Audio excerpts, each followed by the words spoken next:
Thanks, Stephen. You have to be real patient because we're just setting up, and I'm operating on only a few cylinders at the moment. So we'll get in the groove as soon as possible, right? Now, before I forget, let's do the post-it notes right away, okay?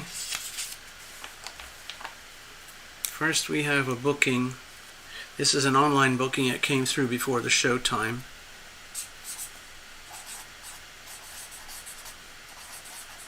And here we go.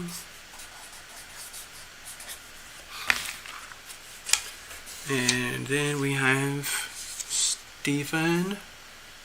Stephen Harbour.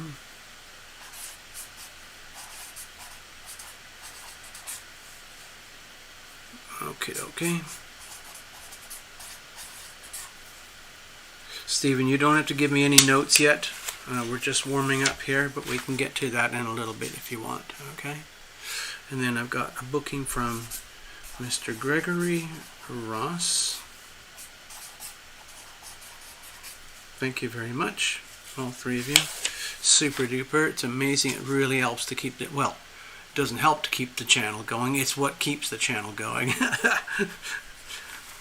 So I'll put that over here for now. We can probably take one more booking, but that'll be about it.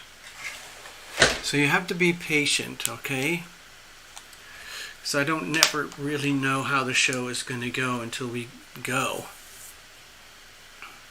And let me just go over here and just say hi to folks, then I'll come back and do the start on my little astrodoodle, okay? Yeah, yes, Path. Greetings, good evening. This is Lumination. Welcome, folks. Thanks for dropping by. There's possibility we might have some more visitors too, because you never know. It goes through waves and cycles. Sometimes we get all sorts of newbies from all over the world. Sometimes we only get 5 people. Sometimes they're all regulars. You just never know. And it's fun. So, Stephen, you've already figured it out, so I don't really have to explain much. When I'm talking about the donation process, it is done through, let me go back over here. In case there's folks watching, let me do the explanation for donation, okay? So if you're an already active PayPal user, you can send PayPal direct to my email over here, which, if you can read it, alittlebookabout@yahoo.com. There you go. The other way is through the website itself. You can go to terraillumination.com, maybe on another device or something. You can click the donate page, click the donate button. That opens up the payment processor, and you can swipe a card. You scroll down through. You don't have to have a PayPal account or anything. You just need a card of some kind. That's about it. Pretty nifty. It's a little bit pointless doing super chats at the moment. I mean, I love doing super chats because you can see them lighting up the screen, and it's exciting. It's instant thrills. But the reality is, at the moment, dear YouTube is just scooping up whatever earnings I make on the channel. I don't really get paid at the moment. There's not enough activity for them to pay me, so there's like a threshold. If I'm under the threshold, they just keep it all. It's like I'm too small for them to bother with their accounting process or for accounting for me. So it's very frustrating. I can't do anything about it except to do some kind of, I don't know, miracle and make the channel grow 100 times or something like that. Oh, by the way, Stephen, in case you're not aware, sometimes we get all sorts of little, let's say, intruders, invasive species who really like to screw things up on the show live. So typically folks in the chat will spot that before I do, because I'm usually just focused on the readings, and we have to find ways to do a little bit of pest control. So just heads up. Sometimes, because there's folks who They don't like this tarot astrology stuff. They think it's the work of the devil and things like that, and they try to intimidate me and shut me down. It's happened many times. We're still here though. All right, let's have a look. Glad you understand. Thank you, Stephen. So I got another spot left here if anyone's interested out there, newbie or regular, whoever. Thank you very much. So let me just go over here a second. Some of you might have noticed I put up a few videos during the week because I started seeing patterns that kind of disturbed me, and so I started anticipating and looking forward, and I made some very stupid mistakes that are very easy to make. So I had to make a correctional video, and I did an update video on the correctional video, and it's basically all about these very, very important dates coming up in the not too distant future. And it's to do with big stuff on the macro scale of what's happening with the globe and the world and with humanity. And it's not so much to do with, my immediate love relationship situations or anything like that. It's to do with the evolution of humanity. For whatever reason, I've ended up being a tarot reader who can do all the deepest, most intimate stuff you could ever want. And I tend to do those more actually in private readings. Some folks here already know about that. You can book it through the website and so on. I don't do that stuff live because it's a little bit too revealing, We don't want to put all our stuff in the public arena. And so we have a really nice thing we can do here through the Tarot Lumination Pro Zoom and work in total private, and we can do whatever we want. And I've worked with, I've lost count of how many people I've worked with. I've done thousands of readings for people, and I don't know, we pretty much nail it each time. You actually never know what's going to show up. And sometimes it's better just to dive in, rather than having a very academic, heavily formatted way of doing things. I went through all sorts of different training, and I learned and studied, and I had some amazing teachers. And then I developed my own process, and I put up my own shingle, my little brass plate, and here we are today, still operating. It's amazing. So, Olson, greeting Olson. Thanks for showing up. Thanks for stopping by. Now, let's get over here. So, this is a simplified astrodoodle for the day. There's a lot more going on if you figure in asteroids and Chiron and Lilith and everything. There's so much color, it just becomes a big blur. So I try to remove as much of that as possible and strip it down to the bare bones. Usually that's just the planets. And as you can tell, we just came out of the Virgo new moon. That was just actually yesterday. So the Virgo new moon energy is going to be picking up. And 2 weeks later, we're going to have a full moon when the moon is over here in Pisces. So that's a 2-week journey for the moon right here. When I looked at some professional computerized charts early on, I saw a lot of oppositions. And that made me feel like, well, people are learning about themselves and each other through the phenomenon of opposition. Like, you don't really know who you are without the reflection of the other. And that happens on the individual scale, and that happens on the global scale with countries, So I was thinking, wow, that's kind of cool. Give me a moment. It's thirsty work here. Las Vegas is about 110 degrees outside right now.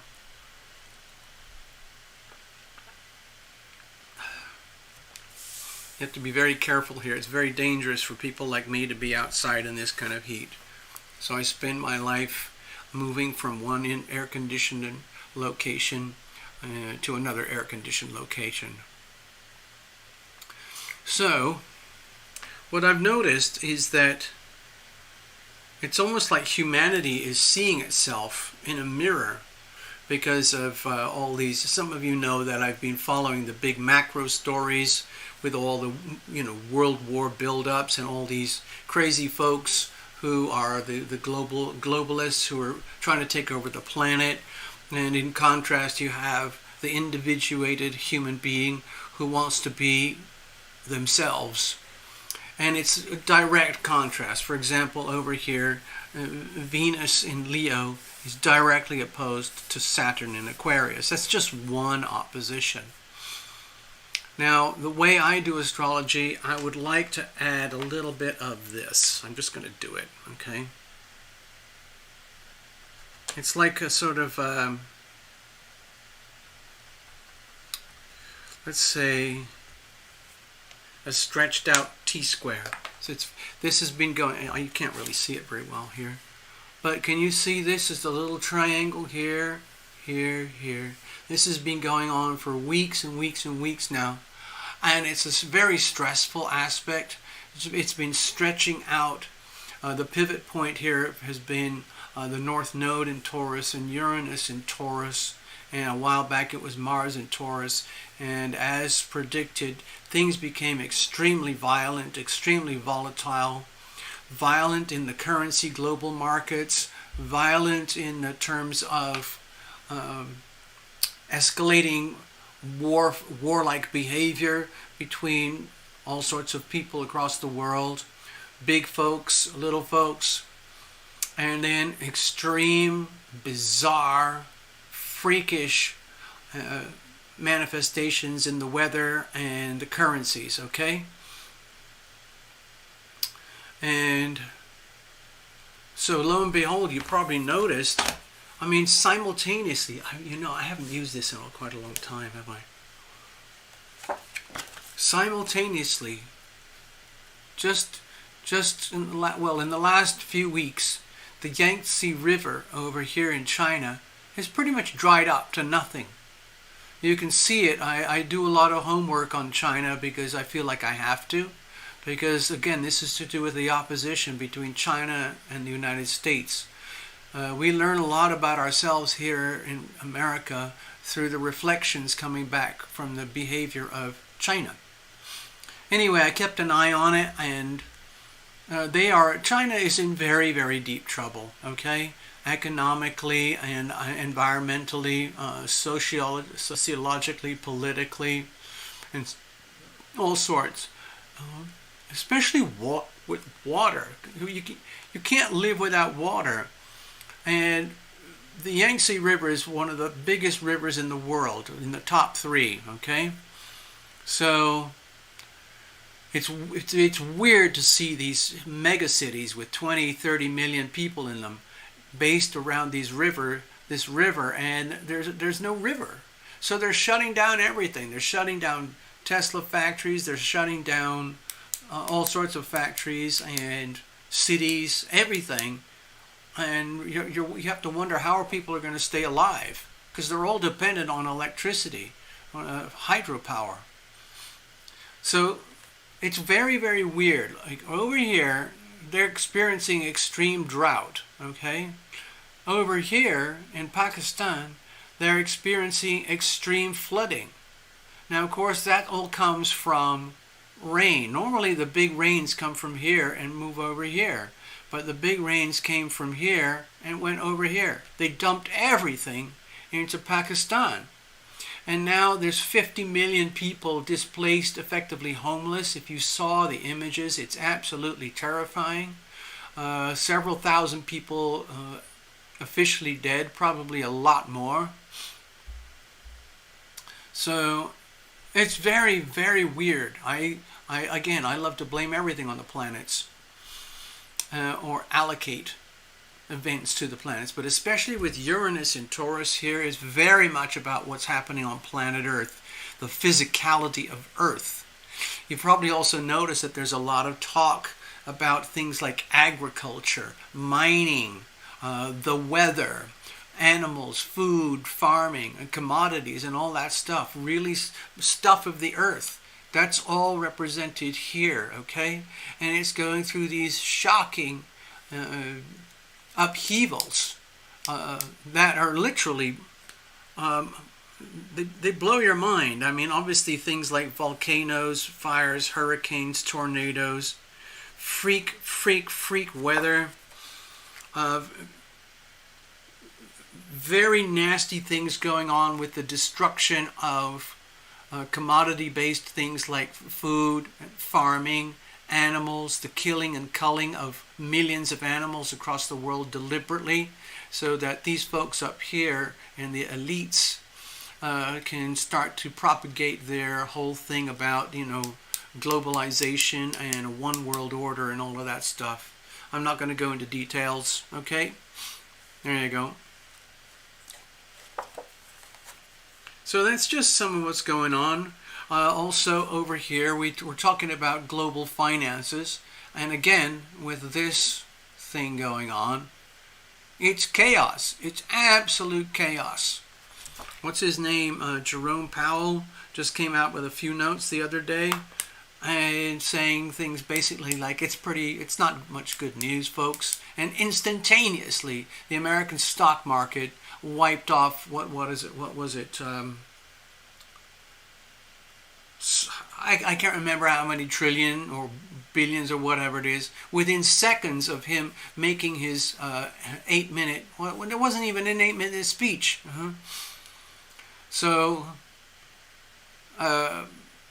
that's in chaos too. So a lot of rich people lost a lot of money. Are you crying about that? No, not really.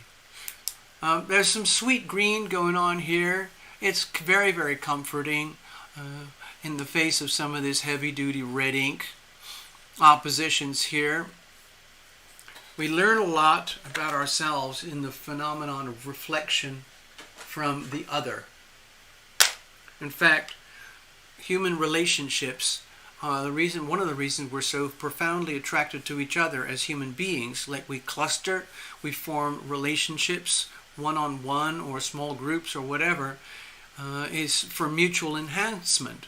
But one of the most profound is the subject of marriage, or one-on-one relationships, where you get the most acute reflection, where there's nowhere to hide. This is the house of the open enemy,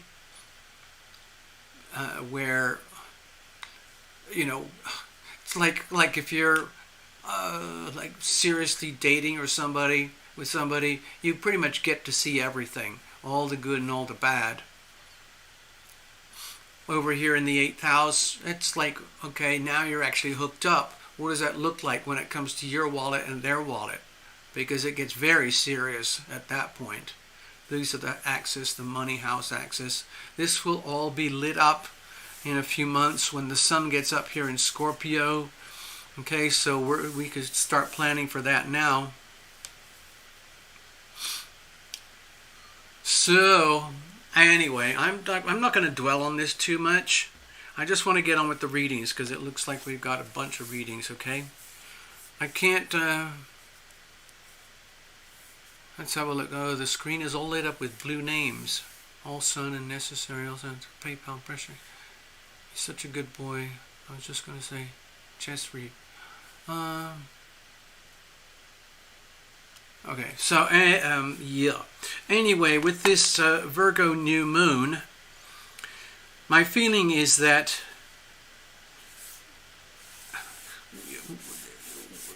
we're not, well, this is sort of opposition. We're going to feel this more when the sun goes opposite Neptune, but the moon is dead opposite Neptune right now. But the message is like, you got to reveal it to heal it, and this is exactly what this angle is about here. And we're realizing that the planet Earth is convulsing, which is what it does all the time anyway, so it's normal. But what the real problem is that humanity is convulsing in parallel with the world convulsing. And what are we going to do about it? Because a lot of the convulsions that are happening with humanity are made by humanity. Okay? So let's just put this aside. Let's get rolling. Okay? I kept things very sort of amorphous. Okay? Today is the 28th. So as you can tell, we've got 5 let me put this up closer. We've got 5 retrogrades. This is very heavy duty. So there's a lot of unraveling going on across the world. Anything that can go wrong will go wrong, especially when it goes really deep down into people's belief systems, their karma, some of the unknown aspects of their life, Uranus, Neptune, and Pluto, right down to the depths of their soul, where people don't even know what the concept is of energy management and understanding their own power. So you can see that on the macro level with the wars building up in Europe and Southeast Asia, okay? Because that's not going to go away. This has been building up for a long, long, long time.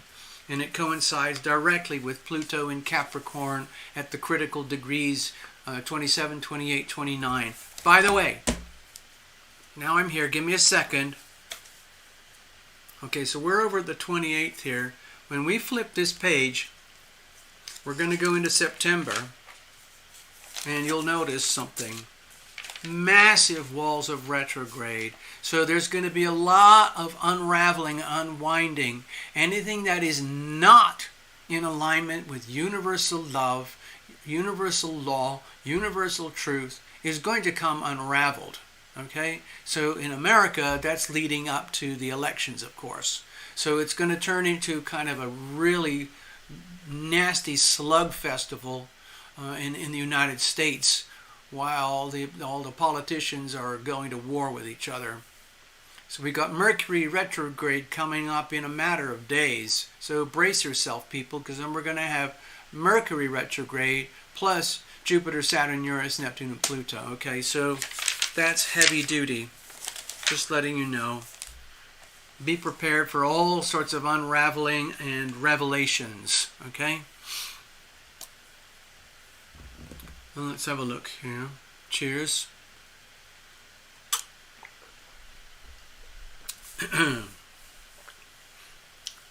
I wish I could do more about Pluto and Capricorn, but we need to get on with the readings.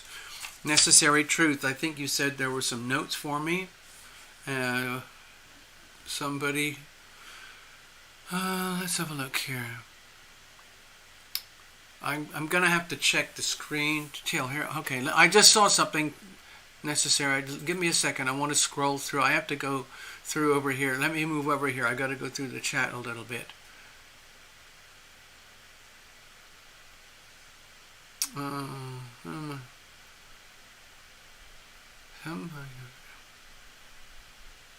Okay, I see it. Necessary. TL. My question is, it's a 7.5 year friendship with a Pisces male that's having some difficulties, challenges. Advice from John and the team on this situation, please, whatever comes in. Thank you. All right. And it sounds like you have some benevolent concern for your friend. And it would be nice to go back to your friend with a bit of feedback. Okay, let's do that. The Pisces male. We'll refer to the necessary truth. So this reading is really about the Pisces male. Okay? Who is suffering in some way.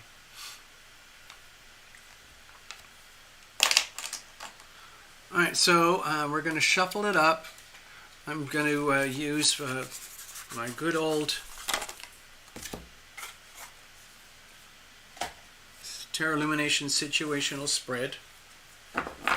Stephen and others, or newbies if you're not used to it, I use this for all the live mini readings, because it's basically a diagnostic tool. That's really all it is. It's very, very simple, and we kind of just stay very, very neutral, and I act as an instrument. We connect to the healing power of love, which is like this universal force which is out there. And then we put it through a translator instrument like myself, a tarot reader, and then it comes out here to what appears to you as a tarot reading. I try to describe it to people every time I do the show. I try to remind people that it's basically like when you go into an auto tech place, something's not right about your car, your vehicle, so you drive in, you say, listen, I'm not sure, there's something that doesn't feel right. And so the auto tech takes a black box and they go under the hood of your, under the dashboard of your car and plug it in, and they read off a computer. These devices are usually about anything from $4,000 to $7,000, and then they can analyze everything about the car. And once you know what the problem is, then you can fix it. It's not like the old days where you could just get in there with a few wrenches and screwdriver. No, that's gone. So anyway, that's what this little deck is all about, okay? Hey, precious moments. Don't worry, precious. Hold on.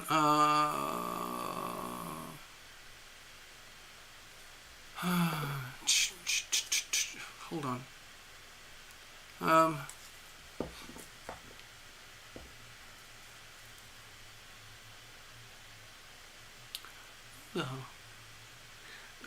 Precious, if you need a reading, we could sort out any kind of payment. All right. So just let me know. I'm going to put a card up here for you. And in the meantime, just to sort of get you on the books, and let me know if you decide whether you want this or not. But it'll be a while. You'll have to be very patient because we're only just starting.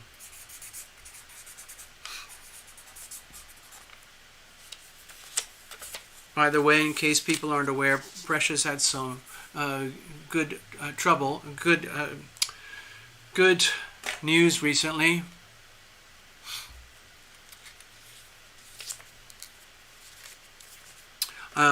Precious got awarded by the court, and restitution's made so that she can get proper accommodation now and hopefully get out of the shelter soon and into a new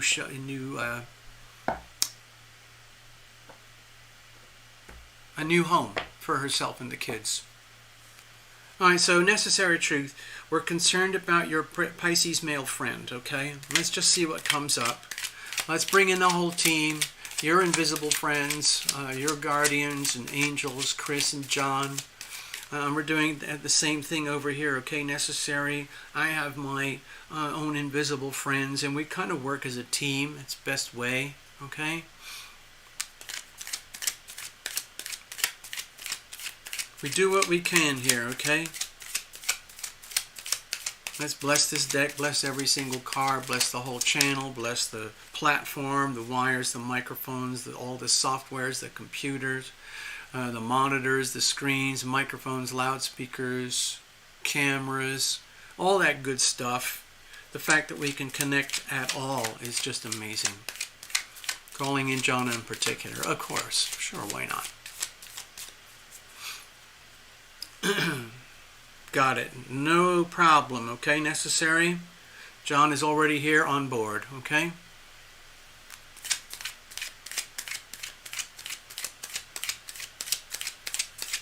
Here we go. Let's have a look.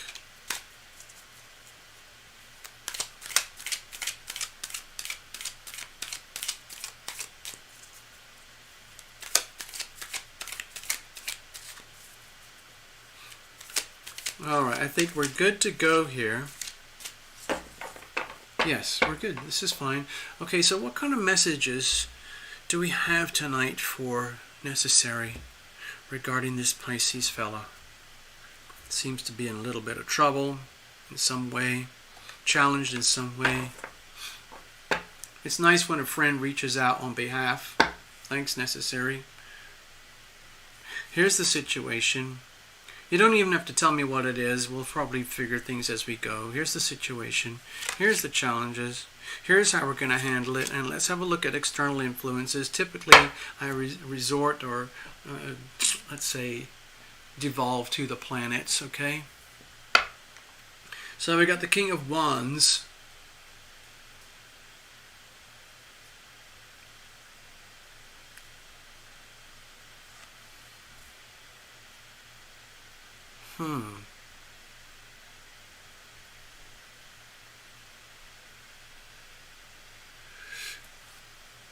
I'm not getting the greatest feeling about this King of Wands.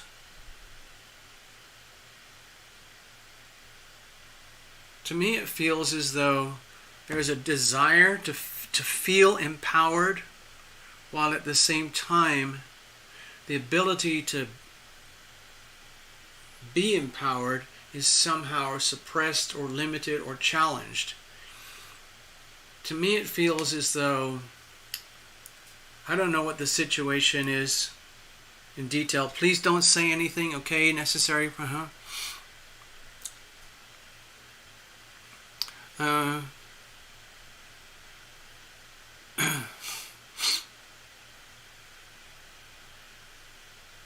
It feels to me like there's this, like the external influences, okay, King of Wands. I would attribute that to the Leo and Aries energy here. They're not really close angle, but in some ways they're harmonious. With Leo and Aries are harmonious together, and in a very, very loose understanding, you could say Venus is very supportive of Jupiter, and Jupiter is very supportive of Venus. It makes me feel like there's some, let's say, repressed, or let's say a lot of pent-up energy that is available in store, accessible to your friend, but whether it's actually capable of being activated is a whole other thing. To me, it feels extremely frustrating. I don't know why, but that's what I'm feeling. It's a beautiful card in its own right. Obviously, let's swing towards the positive. Let's say that let's look at the green ink. Let's deliberately look at all this lovely green ink here, and without analyzing it, just say that this is essentially very supportive energy for your Pisces friend to have a chance of a turnaround, okay? In case he's bottoming out to the point where you're concerned, like if it's issues with depression, failure, loss, confusion, contamination, illness, whatever it might be, impediments in career, impediments in relationships, whatever it is, and that there is a desire and ability to rise above, since he might be at the bottom end of a cycle right now. Remember also, as a Piscean, would be dealing with some opposition right now. Obviously, the Piscean people in general have been dealing with the transit of Neptune and Pisces for a long time. And for some Pisceans, it's been extremely hard, extremely draining. We're in the 24th, no, 20, yeah, I think the 24th degree roughly here right now. And there's an opposing moon right now, so it's kind of appropriate that you're getting this reading tonight for your friends. So you got to reveal it to heal it. So the moon in Virgo makes me feel very hesitant. I'm feeling very hesitant about what's going on. For example, the Pisces male may be very reticent to even admit or understand that there are, let's say, that there's a problem at all, and they might be trying to suppress it. Okay, but it needs to be acknowledged, and so third-party intervention, like what you're doing, like an intervention, you're basically a gift to your friend here. Okay, necessary. perhaps like, an intervention restoring their chance to come into their glory. Here's the situation itself. Perhaps it is a broken relationship situation. Perhaps they are damaged. Perhaps there is interference, external interference from a third party. Perhaps there is or was a situation in the workplace where there's been some sabotage, some damage. It could have been a personal thing, a love relationship, sabotage, damage. Now, the damage could even be internal. In other words, a relationship situation could have been exposed to be, let's say, fractured or fragile in a way that could have been hidden before. But with the Three of Swords here, it looks to me very clear, it's very unambiguous that there is a problem. I would tend to feel that there is an external influence that is almost like creating damage. Remember, with the Swords, it's not a Cups card, so they might be feeling a lot of extreme mental anguish, okay? Like they've been really burned, like this fellow might have been burned or sacrificed or abused or literally almost like psychologically tortured in some way. It happens in the workplace, happens in families, happens in all sorts of ways, but it looks like it's an external influence, and it's caused, it looks like a lot of pain, suffering, and damage. So what's the problem here? Well, it looks like there's a lot of passion tied up in how things like coulda, woulda, shoulda been or would be. A tremendous amount of energy that's pent up that needs to be expressed.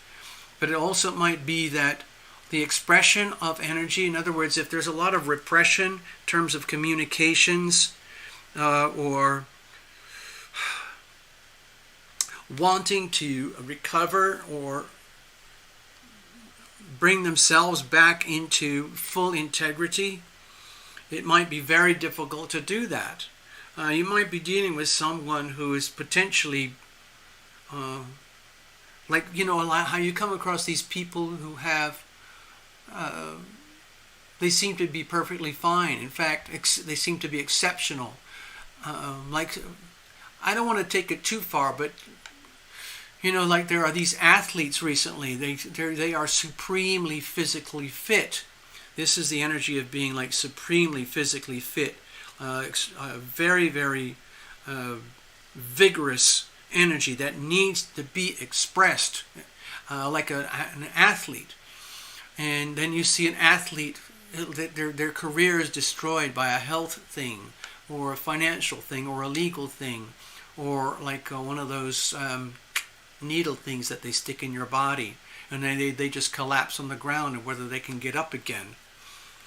When I'm looking at this now, it might be an indication that we have somebody here who is a person of stature and respect and is typically well regarded, but there's been some kind of severe damage externally, and it has caused like severe debilitation, okay? Serious debilitation in the ability to revitalize. This feels like it almost could be extreme sickness. It might not anything be to do with love or relationship. It might be to do with sickness of some kind of illness where whether it could be this is very physical, but that could affect finances. But if it's physical, then there could be a feeling like, oh my God, am I ever, for this fellow, are they ever going to come around? Is there any chance of recovery? Is there any chance of getting back into their normal state of vitality? Now, as you know, necessary, we had a lot of challenges with the Piscean folks when Mars was back here in Neptune. That's when things were growing and expanding, like the correlation with the war in Eastern Europe. It became very obvious that there was a lot of really sick, perverse, violent, ugly stuff going on. And then it became world famous, the war in Europe. That's what it is now. And it's caused tremendous havoc, devastation for millions of people. Okay? And now it's coming under the spotlights again, okay, with the Pisces here and energy here. We're going to have a very harsh square here as well when Mars reaches about 25 degrees Gemini. But that's going to be very, very slow because like the same mistake I made last week, Mars is going to retrograde, okay, when it gets roughly here. But we're going to trigger that hard square. Let's have a look. To me, it makes me feel here like this fellow is in a situation where it's almost devastating, like all is lost. Maybe there's a life-threatening situation, a financially threatening situation, or romantically, or all the above, like a very crushing situation which has destroyed the inner vitality, the will to live at all. Just, is there any chance to even live, you know? How are we going to deal with this going forward? I've just got a little tap on the shoulder from John, okay, necessary. John was telling me to please be very careful with language. Something to do with, like, I don't want to get too dark or get too specific. Anyway, sorry. Here we go. How are we going to deal with this? Okay? Alright. So with the Three of Wands here, I feel the only way forward for your Piscean friend is to see this as a life-changing situation where there's really no going back. The damage is done. And the only thing you can do now is start planning for a long-term recovery, whatever that would look like. If it's a broken relationship, broken business, broken employment, broken health, and the normal condition of being, let's say, in tune with themselves has been either destroyed or undermined or crushed, to the point where it is like devastating, maybe not life-ending, but devastating. The only way forward is to understand that the story is not over. Okay, this story is not over. What has to happen is a complete recalibration, and treat this as a profound moment of change where the only option is to look forward to a new future that includes what just happened, but doesn't destroy the past. Okay, like if he has assets, talents, gifts, resources, relationships, money, assets, attractions, conditions that make him still viable as a human being, then he has an obligation to keep going forward. Even though there is this impairment, he's got to keep going forward. You have to keep going forward, okay? Also, just without being too like karmic or judgmental or anything, I don't do that really. It's also an understanding with the Three of Wands here that the tragedy of what's going on here in some ways was partly predictable, partly inevitable, partly karmic, and now we're just seeing the evidence. And so you just have to live with it, have to deal with it going forward. John is telling me that's enough. That's enough. Enough. Don't say anymore. Don't do anything else. Necessary will translate that and do with it what she will. Okay. Thank you, John. Thank you very much. Thank you, John. Yeah. Okay. Cool. So necessary. I hope this helps you. I hope this in particular helps your friend. Sorry about this tragedy. But life must go on here, okay? This is a life must go on situation, but it requires seeing everything in a new light, in a new direction, calibrating a whole new life journey. Alrighty. Thank you so much, Necessary. Let's keep going here. Stephen, you're up. Okay. Now, I know you've put a bunch of notes on the screen. I'll have to go back through the chat to check. And I see a big yellow blob. Melanie, you're looking very boisterous. Girly. You're looking very girly tonight. Dancing the night away. Okay. Alright. So I'm going to just shuffle up here. Stephen, you're up. While I'm doing this, I got to play a bit of music so I can get back into the chat. I need to catch up with Stephen, see what's going on. Oh, okay. If you want to type some notes there for me, Stephen.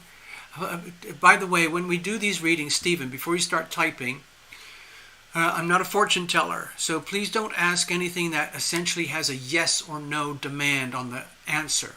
Like, does this person love me or not? Okay? So, with a question, like, the ideal way to phrase a question is, Dear Tarot Illumination, what kind of messages do you have for me tonight regarding the subject of ... Now that ... could be anything, like the health of my friend, the recovery from my business, or my spiritual advancement, or a situation with my family. Okay, it could be something like that, but keep it into like 2 or 3 words. Like the worst thing you could do is type out a very long thing. If it's going to be very long, I would recommend let's do something here tonight, but if we need to go deep in, well, we can schedule a private reading and do that way. That way we can cover everything, all right? But for now, let's just keep it very, very simple. Stephen, what kind of messages do we have here tonight for you regarding the subject of ... Okay, so I'm going to shuffle things up, and let's have a look over here.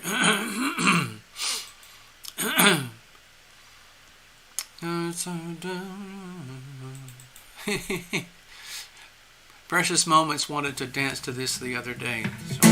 This is called The Bounce.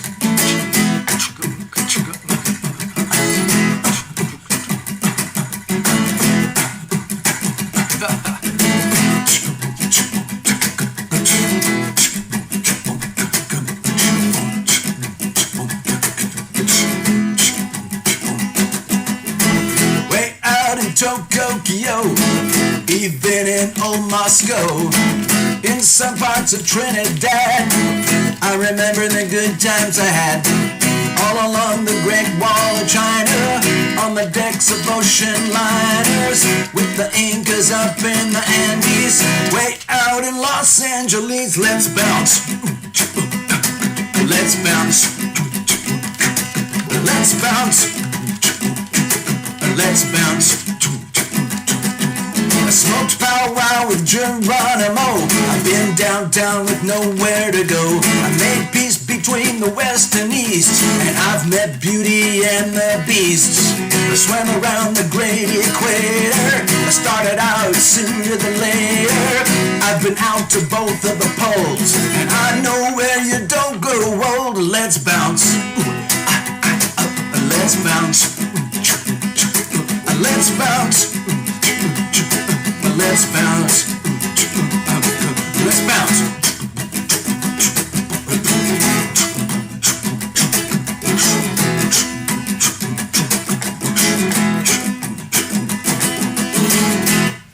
Okay, there you go. Whoopity-doo. Another famous Tarot Illumination worldwide #1 hit record. There we go. All right, Stephen, cards are well shuffled. I got some notes here. It says here, let's see, what kind of messages do you have for me and my roommate David? He's a Taurus and I'm a Gemini. We've been having a hard time lately. He stopped communicating with me recently, okay? We have a complicated relationship, okay? All right. So it's an inconjunct. When you have a situation, one sign directly next to the other, it's called an inconjunct.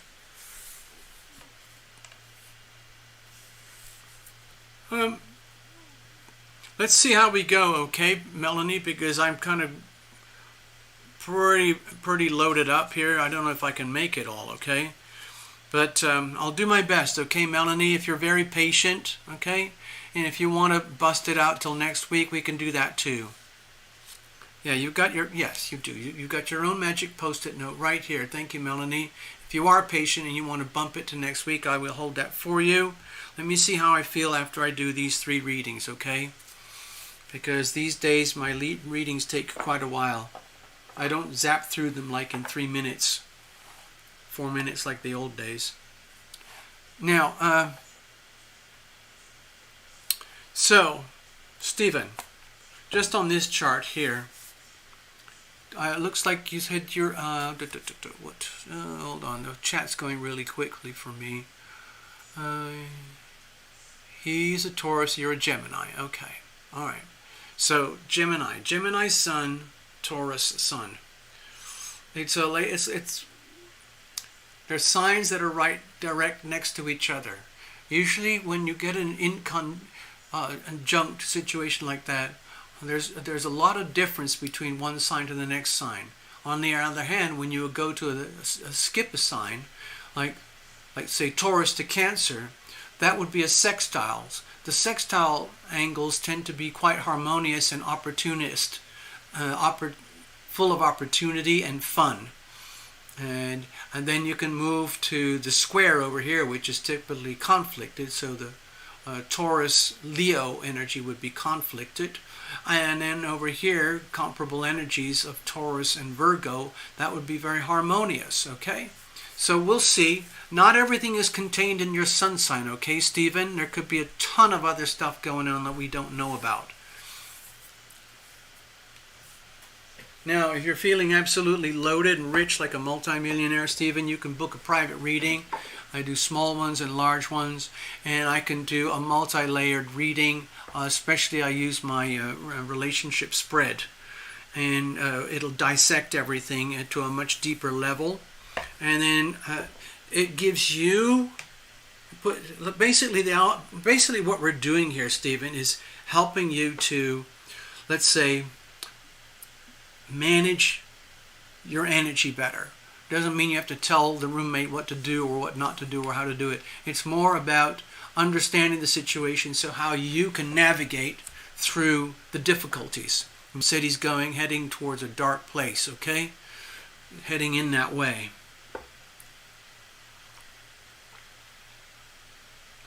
Just FYI, everybody's different. I know a Taurus person who is, let's say, very self-aware and is extracting tremendous value out of what would otherwise be highly stressful dynamics. This setup here, okay, Stephen, this one here, the Leo Aquarius axis hard squaring here with the Taurus axis. It creates a triangle. It's called a T-square. It's been flapping around for many weeks now, and it's been very, very stressful. And it's especially over the last 5 or 6 weeks when Mars was transiting through here, across Uranus, across the North Node. For example, on a global scale, on a macro scale, the subject of war and chaos and really ugly, ugly stuff started to amplify dramatically. And it's been very, very hard for humanity to deal with it. Now, if that person is a Taurus themselves, please understand that this Taurus person has been under a tremendous amount of pressure with the astrology. They might not know anything about astrology, but a guarantee for the but Taurus in general. Some Tauruses are very, very deeply earthbound, and they wouldn't be affected at all. They wouldn't know anything about any of this. They wouldn't understand any of it. It wouldn't matter at all. They are just very firm in their earthiness. But for some folks, this would have been very destabilizing. Okay, so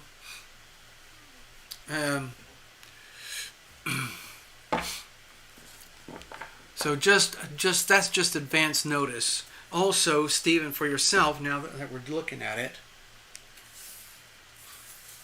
Mars is in Gemini right now, and it's conflicted with the Virgo sun. So that might have triggered your desire to basically start to, let's take care of some business here. We've got to figure out what is going on and how we're going to deal with this. So, yeah, and there's been a lot of rapid movement as the, June, July, August, September.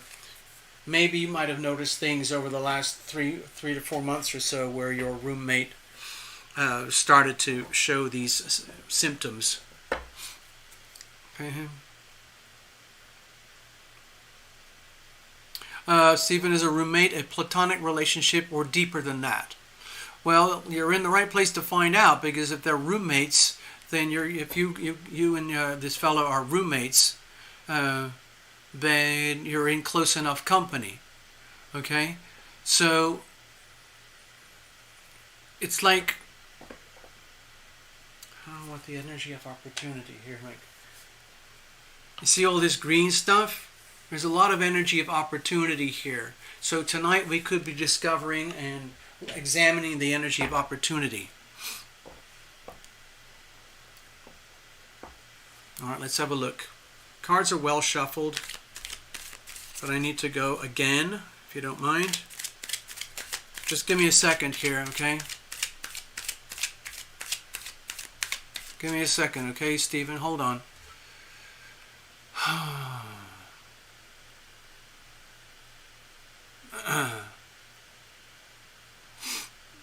Okay. Oh, hold on.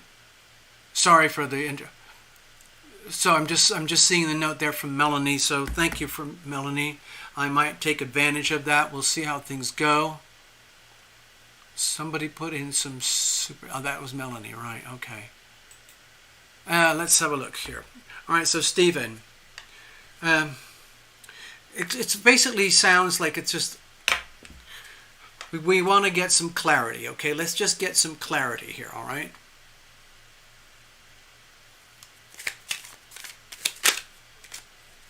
Sorry, I got to check if I just flipped a card. No, it looks like we're good. All right.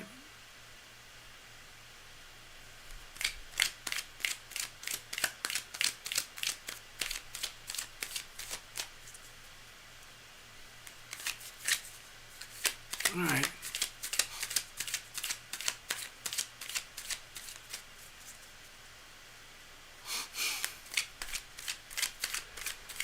All right. Hold on, give me a sec. I need to feel confident that Damn it. Excuse my language.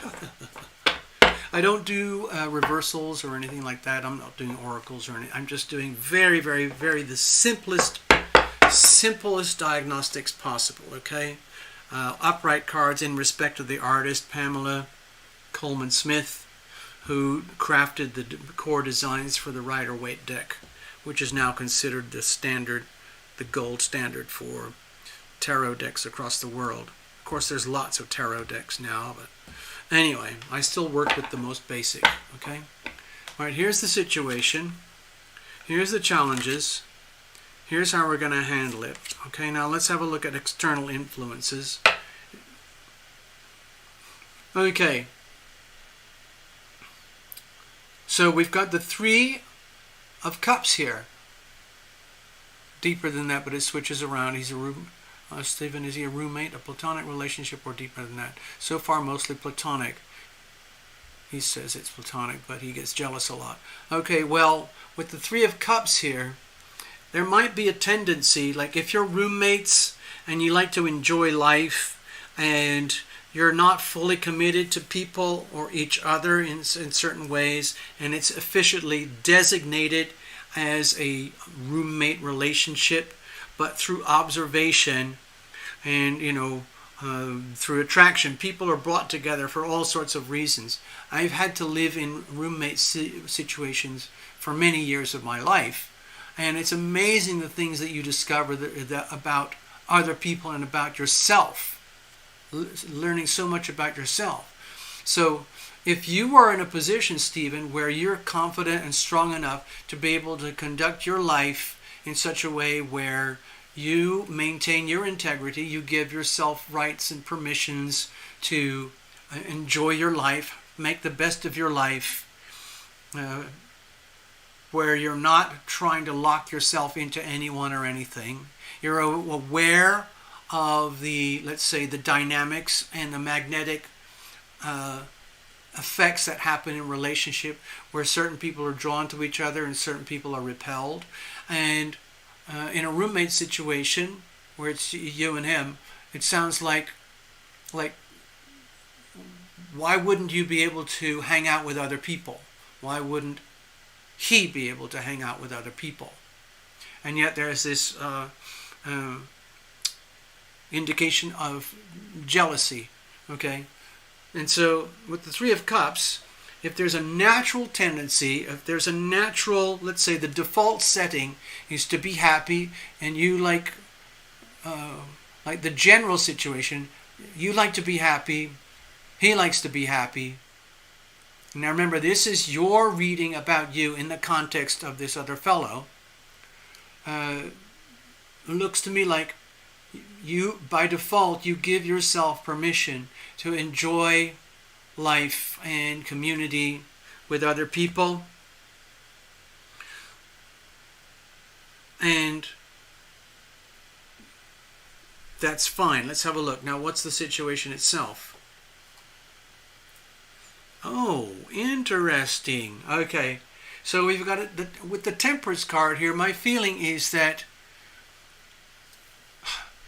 I don't want to insult your roommate or anything, but it makes me feel like he's a little bit immature compared to you, if you're using the word jealousy, and that you're, let's say, I would say more, obviously articulate, more self-confident, more self-contained, more assured, more comfortable with yourself, more comfortable in your own skin, where you are perfectly okay with a roommate situation, perfectly okay with a situation where you say so far mostly platonic, but otherwise maybe something else, and he gets jealous a lot.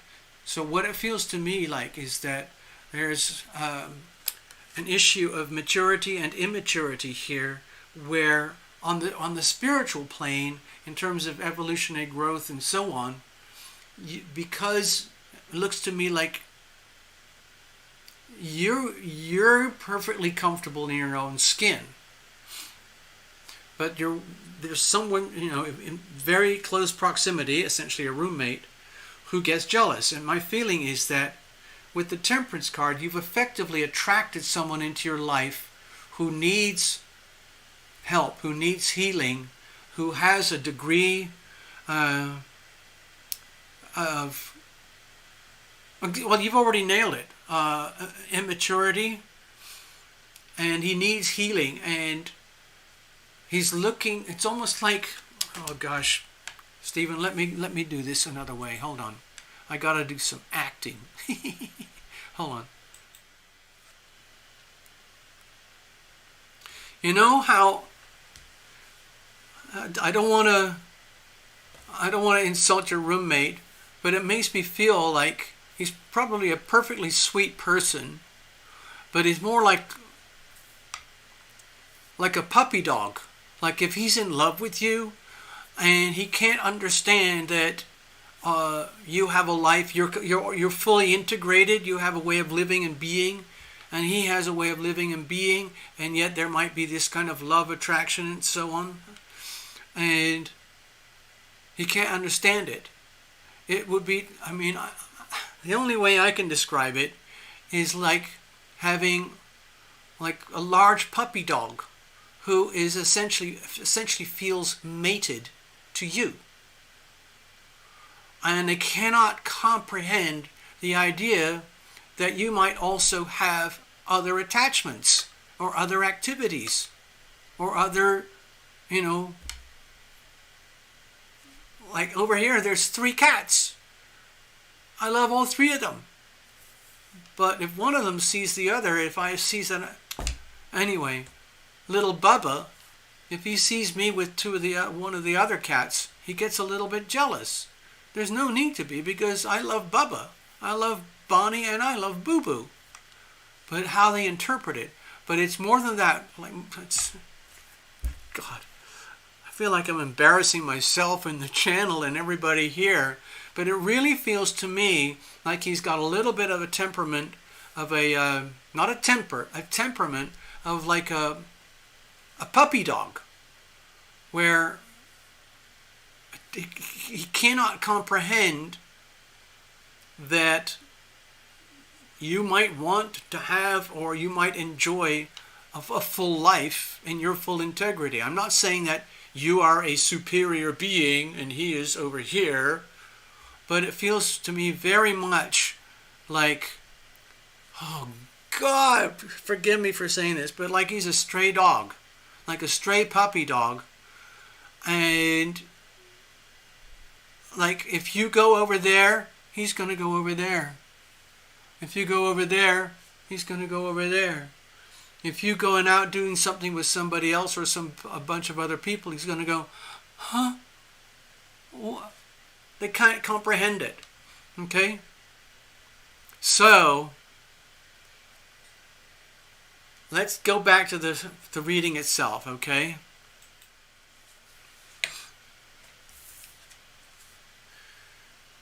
So, this looks...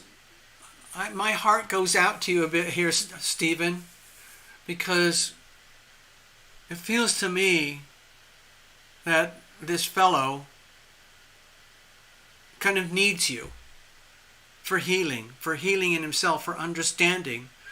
And it's a situation of convenience where, let's say, fate, or whatever you want to call it, has drawn the two of you together, and he really doesn't know himself in the way that you know yourself. And so it looks like, oh gosh, like, oh my God, I haven't done a reading like this in a long time. It almost feels, oh God, Stephen, it feels like you're going to have to... The situation is delicate and requires loving care and attention and nurture, where you might be in a situation where you've attracted an obligation to be like a healer for this person, the roommate, where you might have to take him by the shoulders now and again and say, listen, things are the way they are.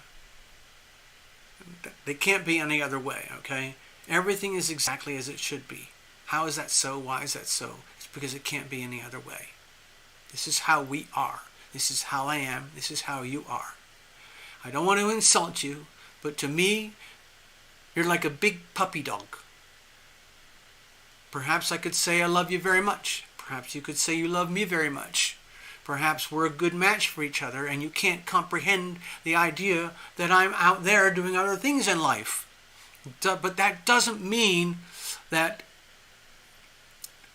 we can't figure something out.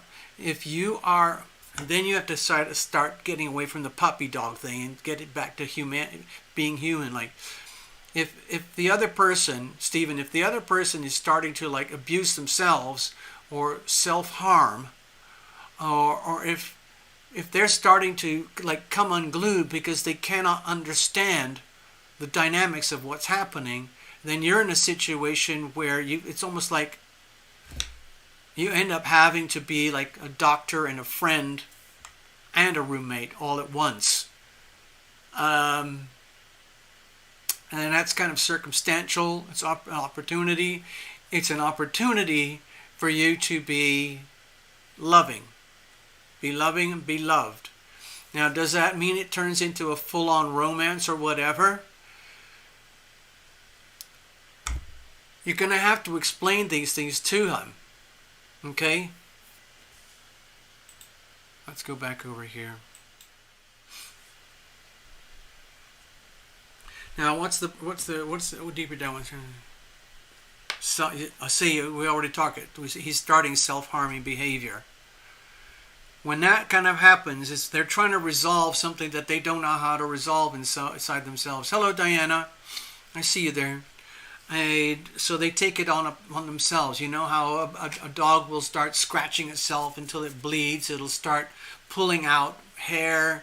It'll start to do very, very weird self-harming behavior.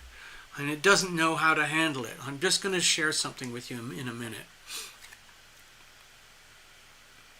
Oh, okay, sorry. So with the Queen of Swords energy here, to me it indicates now you've bought this reading, Stephen. So this reading is about your situation. We're getting clarity for you about your situation regarding the roommate. So with the Queen of Swords here, to me it feels like there's a feeling like it would be really nice if you could just lay down some really strict rules, like being really, really tough with a dog that doesn't understand the situation, and yet there would be like the fear of having to let's say enact discipline, because that would harm the relationship, and there's already self-harm going on with the roommate. So that leaves you in a really tough bind, okay, Stephen? Like, if you end up having to be tough, it might break things up. You might lose the relationship, the friendship, the roommate. They might go off somewhere else, all broken up and messed up, more and more self-harm. But there's a very powerful theme here with healing, okay?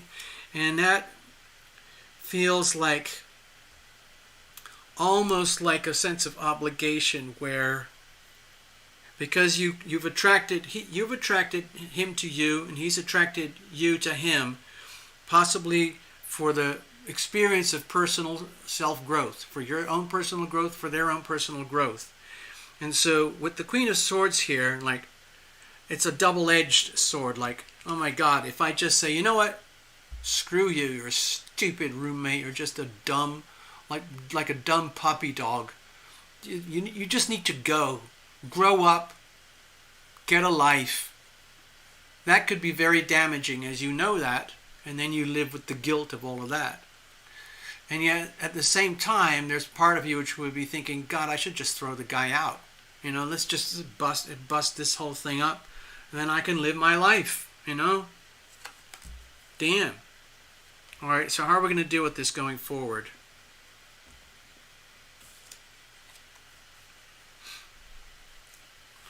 Okay, well, we're talking about the Virgo new moon here. So if you're, I forgot what you said, he's the Virgo, he's the Taurus, or you're the Taurus, he's the Gemini, you're the Gemini. My feeling here with the Two of Swords is that you with all these retrogrades that are happening right now, and Mercury retrograde coming up right now, you don't want to make any sudden rash decisions. My feeling is that instead, like, please take this reading as a message that in order to deal with your situation better,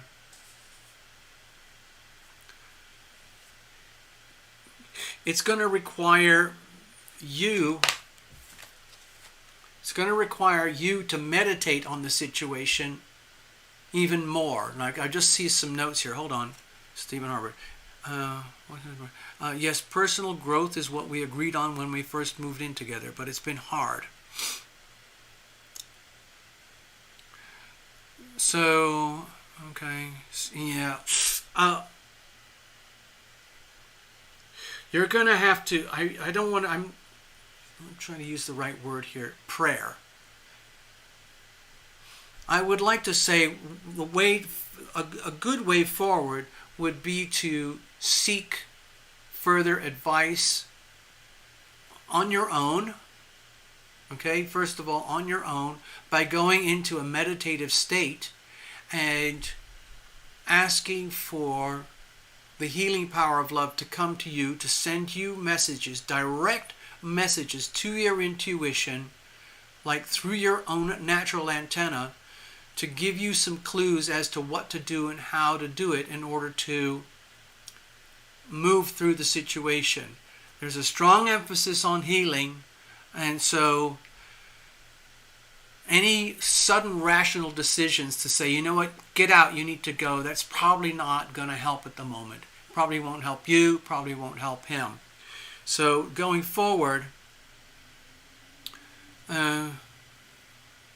it's important to, I think it's important that you need to understand more about, it's almost like you need to ask for more guidance from above, okay, on what to do about the situation. Let me do something here with you. I'll go direct over here.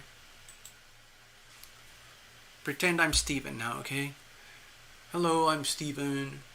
Hello, dear heaven, dear angels, dear guardians, dear invisible friends out there. I'm not sure how many of you know me. I'm not sure how many I know. But please, in this situation with this roommate, it got so weird that I had to get a tarot illumination reading. So I don't know what happens next, but please bring to me that which is mine. Please take away from me that which is not mine. Okay? Thank you very much. So when I do a little invocation, like when you do an invocation like that, please bring to me that which is mine. Please take away from me that which is not mine. You're opening up it's like you're plugging in a direct extension cord to heaven and your invisible friends, and you're asking for a direct feed about what to do. Now, bring to me that which is mine. That could be information, words, messages, intuition, guidance, clairvoyance, clairaudience, synchronistic circumstances, messages from nature, whatever, that wake you up and give you clues about what to do and how to do it, how to deal with this roommate. So it doesn't devolve into something really dark and seriously ugly and nasty. You don't want that. Secondly, with the other part of it, please take away from me that which is not mine. Okay, because there are certain things you have to get clear, like what I call SEP.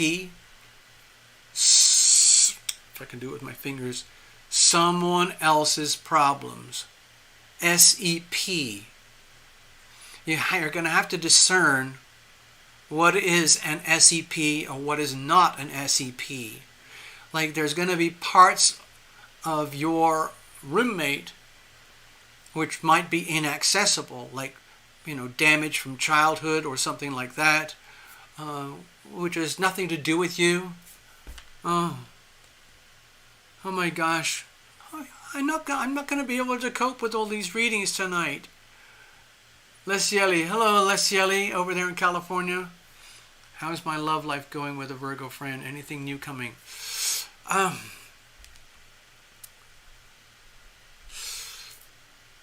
Stephen,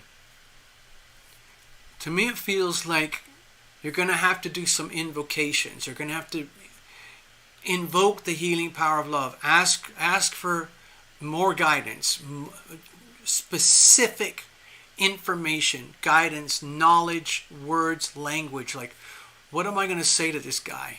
How am I going to say it? Where am I going to say it? In what context? What is the tone? And it has to be about healing, okay? The healing aspect is really important.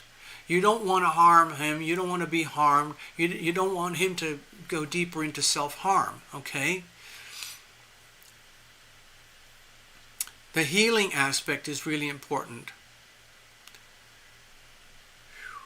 this is awkward. I would say this is an awkward, it's not an awkward reading, but it's a reading about an awkward situation. And let me go back over here now. Goodness, I got so many readings piled up. I'm not used to all these readings. All right. Now, I don't want to brag about tarot illumination stuff, but if you need more, you can come here for more insight into the situation. Okay, but that's something where we would need to work in private. Okay, Stephen. So if you want to go that way, just go to the website and figure it out. You can do that. So it's tricky. This is awkward. This is tricky. There's no solutions here. Okay, all we've got is diagnostics. But for going forward, the way to handle things is we need more information. You need to find out more about what's going on with you. You need to learn more about yourself, and this means going above and beyond yourself and asking for external guidance. Okay, to come to you like as messages from heaven. Okay, you could call that intuition. Ask for the messages to come to you. Lyrics from a song. If you wish to be in a state of grace, ask for it, and you will have it face to face. Okay? Alright, Stephen, so we'll see you guys. I'll see you soon. You can do a joint reading as well if you want. I mean, people have done that. It can become very uncomfortable, but sometimes it's also very revealing. Okay? It's up to you. I'm here, Stephen, alright? Thank you so much. I hope this helps you. It sounds like it's inconclusive and difficult to resolve, and that's what this reading is. There's more resolution that needs to happen. There's more understanding that needs to be brought to the surface before any, what I would call, clear action can be undertaken. All right, Stephen, thank you so much. Oh my gosh.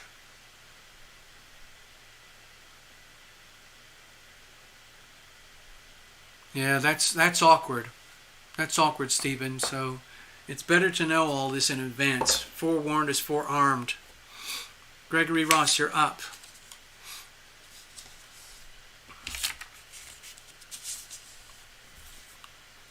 Gosh, I don't know if I can handle these.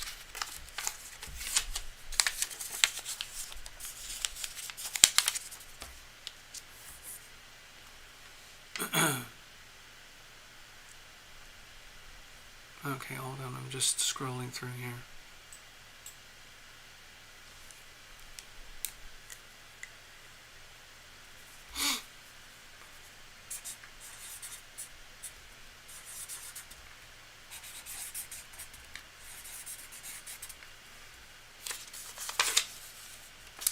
Okay, no more bookings. No more bookings. I love you guys. I love,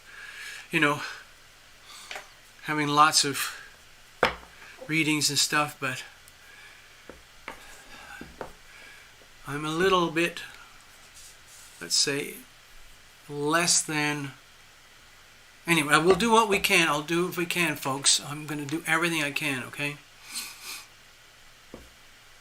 By the way, Stephen, you've probably noticed there are secondary readings that happen on the side of the show here. It's very common for that to happen because we have a lot of healers that come here, tarot readers, astrologers, alternative energy healers, and so on. You're in a good place, Stephen, okay? Don't worry.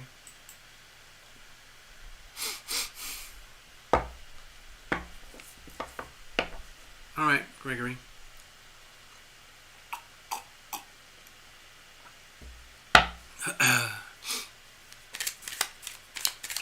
Let me just clear. I've got to clear this deck here. Okay, here we go.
Alrighty-o. Okay, we're in a good spot. Alright, Mr. Ross, good evening. I don't see you on the chat anywhere, but I guess you're out there somewhere. Or maybe, I'll just do a blind reading.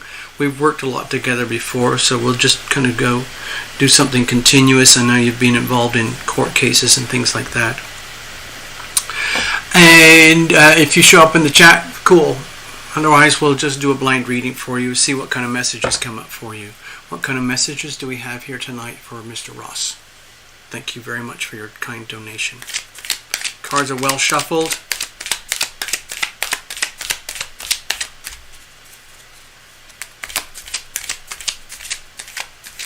Let's see how we go. Alright. Cards are well shuffled. That's good. We're good. We're in a good spot. Okay.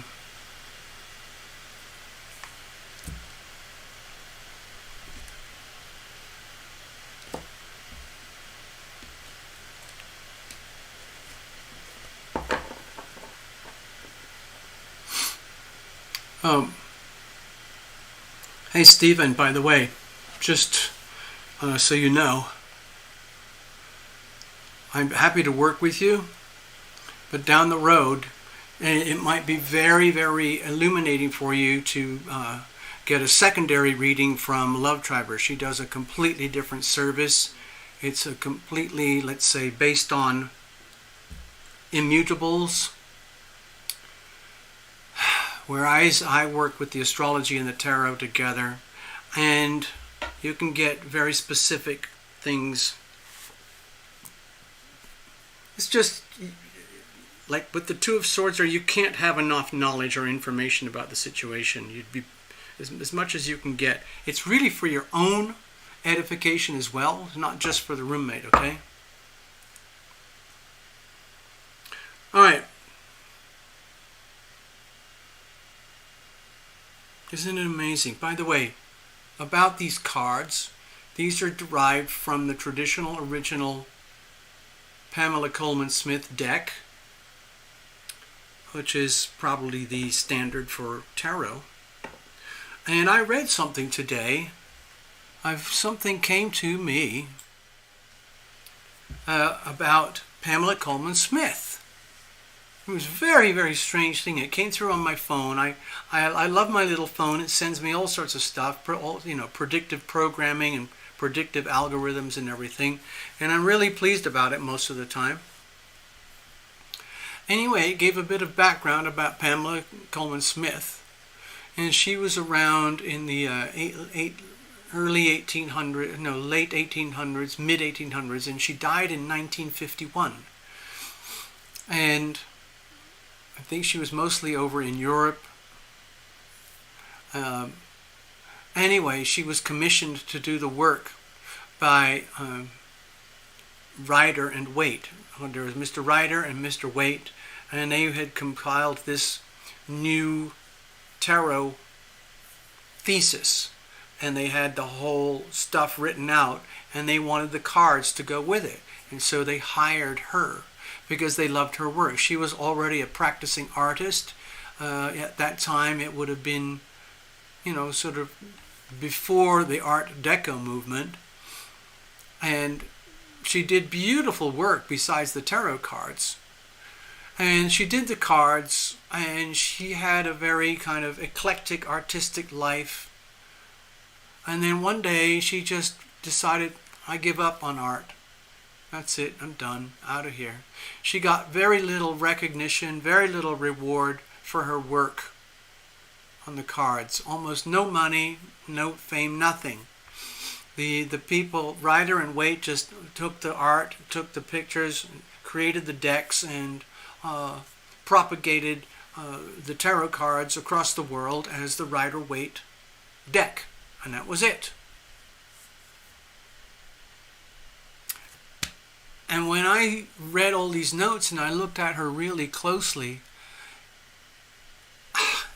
I could swear I knew her in a past life, because I've had quite a few past lives around that time frame, and I empathize with her so strongly with the artwork.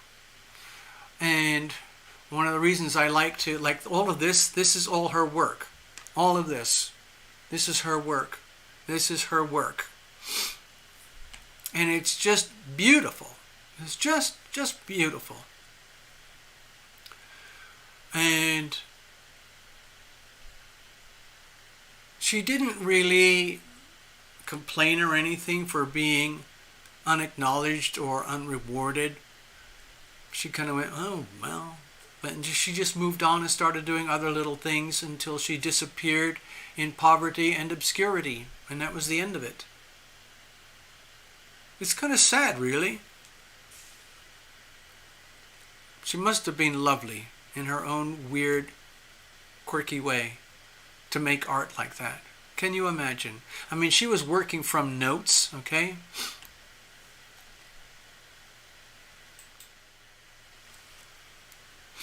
Okay.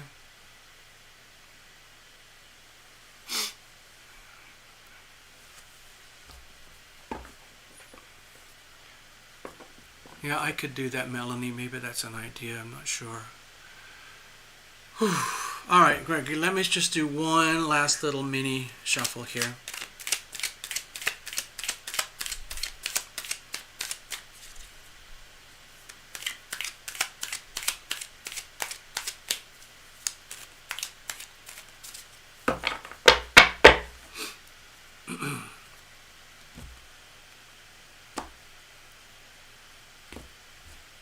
All right, what kind of messages do we have for Gregory Ross tonight? Here's the situation. Here's the challenges. Here's how we're going to handle it. Okay. Let's have a look at external influences. We have Ace of Cups. Okay. So aces are like cards of sacred opportunity. And it's like energy fields that are floating out there for you. Full availability. Question is, what do you do with that? That's a very big, powerful card. How do you grasp that? It could be in the form of a question mark. It could be in terms of energy that's already present. Blessings. It could be, I know you've been dealing with those really challenging legal things recently. And maybe this is something to do with, you could almost say like literally the healing power of love as it flows onto a situation from up above. It just so happens right now there's quite a lot of harmonious earth energy in a very loose way. Virgo, Capricorn, Taurus, okay? You could almost draw a big fat green triangle here, which creates a kind of big fat loose comforting cushion for life, which would allow for the healing power of love to flow in comparison to a lot of the astrology recently, where there's been a lot of, I would say, like strangulation and constriction and severe impediments for really good, simple, sweet, loving energy to flow through life. Stress has been expanding dramatically across planet Earth with humanity and the planet itself. For the planet itself, doesn't matter. It just is what it is, does what it does. But for humans, we feel these things for better or worse. So, it makes me feel the Ace of Cups here is something to do with a fleeting moment. I would say it's something to do with the Virgo new moon.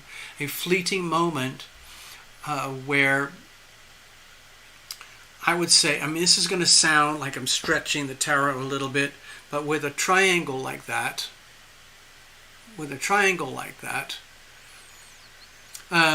an earth triangle, Capricorn, Taurus, Virgo. It just started with the Virgo new moon. 2 weeks from now, it'll be the full moon. To me, I'd like to translate this saying that this is an opportunity to extract the good stuff and the sweet stuff out of your life, out of your situation, and in terms of earthly practicality. Now, that might be money, that might be to do with your mom's estate and the court stuff and all of that.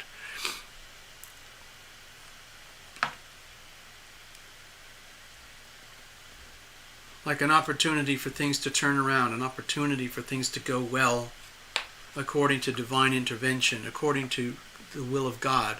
In other words, God willing. Okay? What's the situation itself?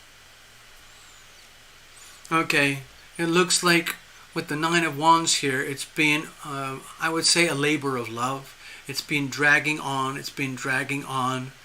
and it's almost like the more you get into it, the more problems that crop up, but you have to deal with them anyway, and so you do. And it looks to me like you're perfectly capable of coping with all of this and dealing with all of this. It's just that sometimes we wish for other circumstances in life. And yet here we are. So Nine of Wands, it's like, to me it makes me feel like, yeah, like I won't say anything more. It feels to me like you're up to your neck in it. But that would be, in a way, that would be expected, because that's, I guess I'm going to have to defer to previous work we've done together, Gregory. Some of the people here in the chat and visiting know that we've worked together. They don't know all the details. I don't have to tell everybody details in anything. But there's been long-term, ongoing, contentious issues, legal issues, and they're being brought to the surface ultimately to try and reach a state of conclusion and harmony and karmic restitution. Okay? Resolution that equates to restitution, so that everybody can walk away and it's done. Okay? Things are done. But it's hard, and it has been hard, and it looks like it's still hard work ahead. But it can be done. Let's have a look. What are the challenges here? Yeah, just like we were saying, with the Eight of Pentacles. Now, this could be regarding some actual money aspects itself. It's just like, is it worth it? Is it worth the investment? On the other hand, it's like the energy of having gone past the point of no return. There's so much invested in resolution and restitution, and the work is still ongoing, as you can see here. But because the stress levels could potentially be so high, the temptation would be just to walk away and think, why did I even bother? Why the hell did I even bother? What's the point of all that work? You know, sometimes you do that in court situations where you go through huge amounts of time and expense and stress, and everything's being done properly, or you think it's being done properly, and you end up with a very flimsy resolution where the lawyers drain it all away. And then you start to ask, well, what was the point in going through all of that? Now, of course, some folks know on the channel that you are an attorney, and that you often represent people who have difficulty representing themselves. And you are traditionally a hero in their eyes. But now, taking care of your own business, it's such a different storyline, because you're having to submit yourself to a situation where you know a lot about what's going on in order to get business done, in order to get business taken care of, even though you're an attorney yourself. What's that expression? Like sometimes a dentist needs a dentist. Sometimes a doctor needs a doctor. Sometimes a barber needs a barber. And so on and so on. So how are we going to deal with this going forward? Because this looks very frustrating. Although the gateway of sacred opportunity is here. Let's balance it out. Let's just say that the gateway of opportunity here is for a loving resolution. Now, it might not come out and sounding like loving resolution, okay? Because really it's almost like talking about managing expectations. It's almost like the most you can expect, the most you can hope for is to just get through this thing, just survive this thing, and reach the karmic restitution, karmic resolution that needs to be attained, okay? How are we going to go forward in this? It's basically so you can park this away in the books into the history books and never have to bother again. Okay, you're going to have to continue to be very stealthy, very judicious, very clever, very thoughtful, very, let's say, on guard.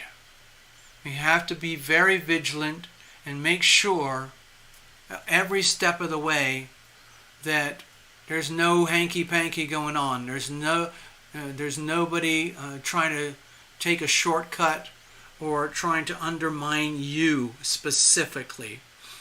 Okay? So that means, it doesn't mean you have to be deeply active in the situation, in that legal situation stuff that you're dealing with, or your life in general. But what it does mean is that, like almost like an external observer, you're going to have to watch out very, very, very carefully that you don't get screwed over. Okay? You have to watch out. You don't want to let yourself, you don't want, this is sweet energy here, okay? So that's potential. But the situation is very challenging.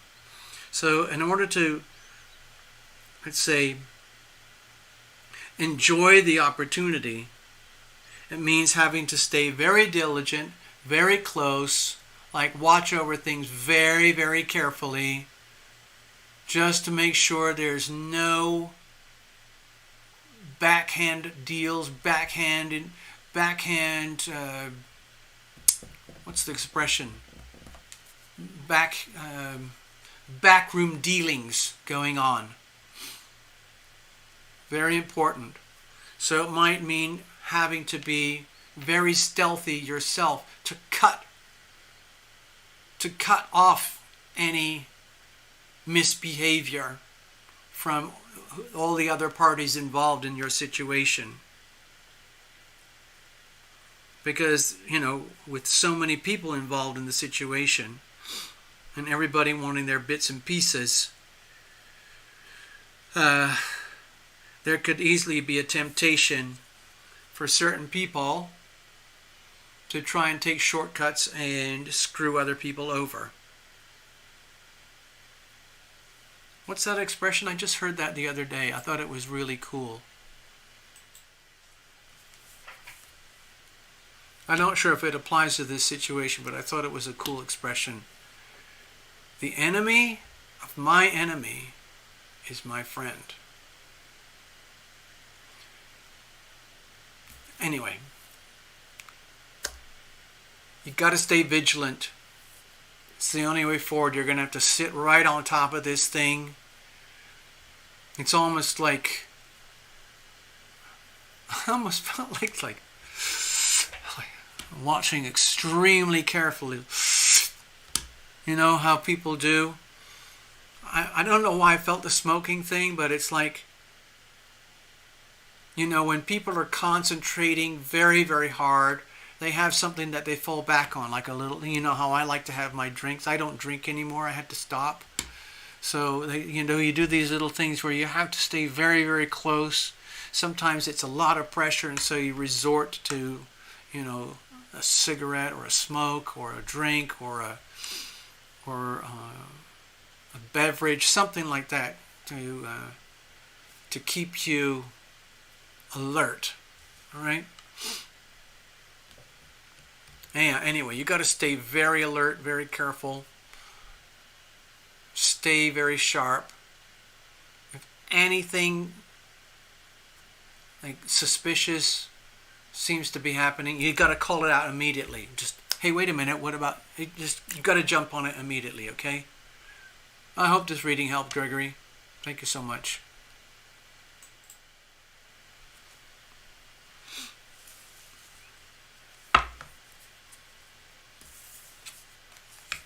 Let's do this over here. Do this over here.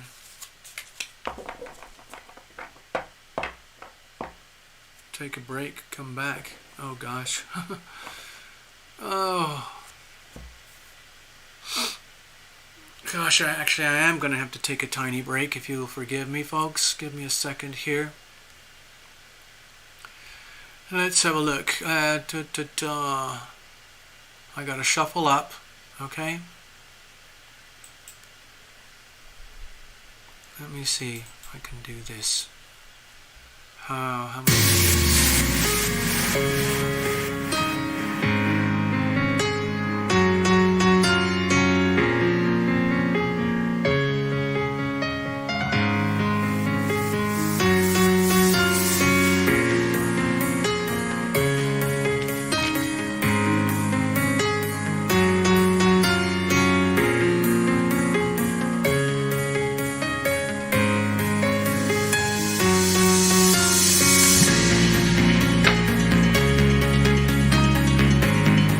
Hi, Karen.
Music stop? Sounds like the music stopped. Sorry, folks. I had to take a little break there. I'm taking a break and I came back. Oh, gosh. All right, now.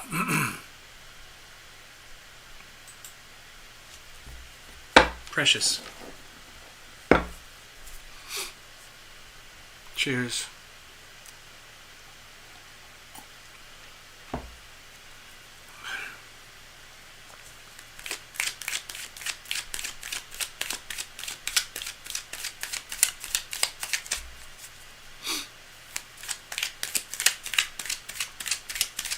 Precious, thanks for stopping by. I'm glad things are improving for you. Some of you folks know that Precious has been here since really early on with the channel. She's a high-powered nurse, works over there in Edmonton, Canada. She refused to take that jab, and so they released her from the workplace. And then simultaneously, her living condition fell apart because of black mold and frozen pipes that exploded. So she ended up having to take herself and the kids into a shelter. And it's been a really tough battle over the winter, but now coming through the summer, she's coming out of it the other side, and she won the court case against the property people, and she won an award, so she's now going to be rehoused, something like that. I don't know the exact details, but it's definitely a step in the right direction after a really, really rough period. I know Canada and a lot of Canadian people have been really hammered by the politics over there in Canada. I feel very sorry for you. I mean, we're having enough problems here in the United States, but some of the things that you guys are dealing with in Canada are just shocking. Just absolutely shocking.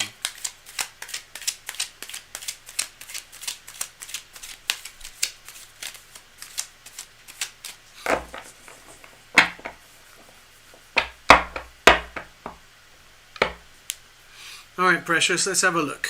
See what's going on. I hope you're okay. Hanging in. Enjoying the idea that, wow, you came out the other side okay and you're going to be okay. Alright, let's have a look. Here's the situation. By the way, precious, if you do have any notes, let's put them on the screen really quickly. What kind of messages do we have here tonight for precious moments regarding the subject of ... If you could just put a word or two, fill in the blank, let me know if you want. You don't have to, but if you want to, just let me know. Here's the situation. Here's the challenge. Sorry, I have to go back.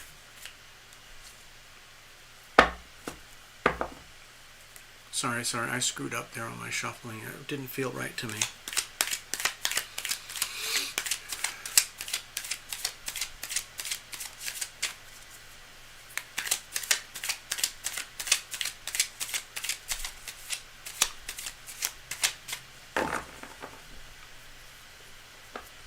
Okay. Alright, we're good now. That's better. Let me cut it up again. Here we go. It's interesting now, you know how there's so many tarot readers on YouTube now and astrologers. Thousands and thousands. And they all do things in their own weird way. Here's the situation. Here's the challenges. Here's how we're going to handle it.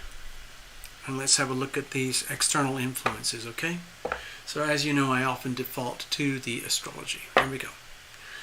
So we've got the Seven of Pentacles here. To me, this is an indication that all your problems are not yet fully resolved. There's still a lot of entanglements, and we're talking more about, okay, it's great that you've got the court rulings in your favor, but now what does that actually look like in real life? You know, what does that actually look like? How are you going to collect that money? How are we going to get you housed properly? You got to start, I mean, it sounds crazy, you got to start getting everything organized for money. What are we going to do now for the future for money? Are you going to be is your workplace going to be reconstituted? Are you going to have a chance to get back on the payroll again? Now remember, folks, I'm talking about precious because we've worked together a lot before. So I'm talking in such a way that sort of includes impressions and understandings that I've gathered over extended periods of time. Yeah, so it looks like right now external conditions are all about let's make reality happen. And the way that the reality needs to happen, the way to manifestation is understanding the concept of removing obstacles. Okay? It's like the good stuff is there, but it's difficult to get there. In fact, you can't get there without removing the obstacles. So it looks like there's more challenges to deal with, but that's very, very common. You could just call that life, day-to-day life. Okay, what's the situation itself here? Yeah, money. So it's the issue of money now. Got to get hold of the money, and then we got to keep it. So it's great to have the award. It's great that you've been, let's say, vindicated in the court, and theoretically some things are going to be set right. But let's say you do get your shelter sorted out. There's still an issue of money. There's a lot of recovery that has to happen. For example, if you were unable to collect unemployment and things like that, or workers' compensation because of being let go from the nursing career, what about going back into the workplace? What about bringing money in for the future? Okay, you've kind of dealt with the past, you've kind of dealt with the present, but what about the future? The situation now is about getting hold of as much money as possible, as fast as possible, and sitting on it and starting to build a new future. The Four of Pentacles is a kind of a really powerful card in some ways. It's like a card of building. It's a kind of card of stabilization, card of laying foundations for a secure future, okay? Really important stuff. All right, so what's the problem here? Do you have the energy? Do you have the life? Is there any momentum? Can you actually cash in on all the good news that you had recently? Okay? Is there anyone going to help you? Is there anyone going to come in and, let's say,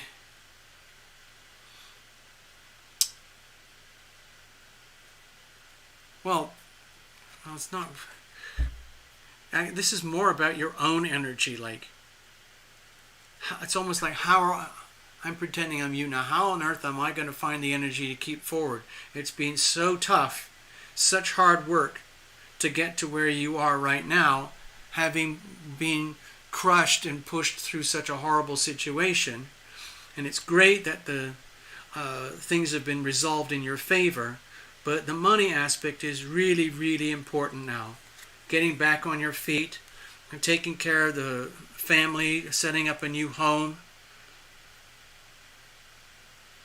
It makes me feel like over here is like deep down there's this fear, like, God, do I have the time, the energy, the skills, the will, the support? Is any or all of that there in order for this to happen? Because it has to happen, okay? You can't live off credit cards forever, obviously. And none of us here I know of are rich enough to just send out massive donations to buy you a new house or anything like that. So it's tricky. It's really, really tricky. You know, it's kind of interesting where you get a lot of these online tragedies. Hold on. Hold on. In a way, that's kind of what we have here. And at some point, I think there were a few people who put in a few donations. And I remember you said on one of the donations, you took yourself and the family out for some burgers and fries or something. It's better than nothing. And I remember we kind of talked about, this was going back long ago, many months ago. Do you remember, Precious, we were talking about, oh, maybe we should set up a fundraiser, one of those like online fundraiser things. And like technically, you know, you can set up a website and everything to do that. But to actually make it work, you have to have like a massive social media presence and a very compelling story which is irresistible, where people just automatically throw money into the charity pot. It's very hard to do. It doesn't happen for everybody. Sometimes it works beautifully. A lot of times it doesn't. But anyway, let's keep going. So, this looks to me here like we have a serious problem to do with serious self-doubt and fear about your own capacities, energy, and drive to keep going. Okay? Hi, Precious. I see you there. Thank you. All right, so how are we going to deal with this going forward? Perhaps you've already got a bunch of things sorted out already, but there's still a lot of work to do, okay? All right? After the reading, it would be fun if you want to type in and get us all up to date, okay? Don't do it now. Wait till my reading is done. I want to get some validation, see how we're doing here tonight, okay? All right, so here we are. Let's have a look. How are we going to go forward, okay, Precious? Again, pentacles, pentacles, pentacles. So it's a good thing that you have attracted pentacles in theory. But how do we extract those pentacles in fact? You know? Like where's all that money going to come from? How are we going to extract that money and get it into your wallet? And then, let's say you figure all this stuff out and things work in your favor and you finally manage to get the money flowing in the right direction for the right reasons, from the right people to the right places, so that you can start to rebuild your life again.